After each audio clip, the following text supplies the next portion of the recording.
రంగారెడ్డి జిల్లా రాజేంద్రనగర్ నియోజకవర్గం Bandlaguda jagir Kismatpur SBI bank సమీపంలో రోడ్డు ప్రమాదం జరిగింది. ఓవర్ స్పీడ్తో వచ్చిన కారు అదుపు తప్పి రోడ్డు పక్కనే ఉన్న ట్రాన్స్ఫార్మర్ను బలంగా ఢీకొట్టింది.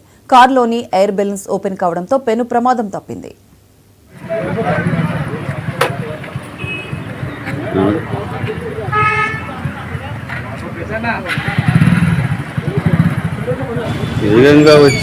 ట్రాన్స్ఫార్మర్ ఢీకొనడం జరిగింది. అదృష్టవశాత్తు వాళ్ళు ప్రాణాపాయం తప్పింది. మరి ఎన్నిసార్లు ఎలక్ట్రికల్ డిపార్ట్మెంట్ వాళ్ళకి కంప్లైంట్ చేసినా, వాళ్ళకి ఎన్నిసార్లు మొత్తుకున్నా ఈ రోడ్లపైన డేంజర్గా ఉన్న ట్రాన్స్ఫార్మర్లు కానీ పోల్స్ కానీ ఇవ్వకుండా ఈ విధంగా మనుషుల ప్రాణాలతో చెలగట మారుతున్నారు. కనీస జాగ్రత్తలు, ఒక డేంజర్ బోర్డాన్ని కూడా పెట్టకుండా ఇలా చాలా ఉన్నాయి. బండ్లగూడ కిస్మత్పూర్ మెయిన్ రోడ్ల పోటీ వెంటనే కరెంట్ డిపార్ట్మెంట్ వాళ్ళు చర్యలు తీసుకొని రోడ్డుకు కొంచెం దూరంగా ట్రాన్స్ఫార్మర్లు కానీ పోల్స్ కానీ ఫిట్ చేస్తే బాగుంటుందని చెప్పేసి ఈ పర్సన్గా ట్రాన్స్ఫార్మర్ ఢీకొనడం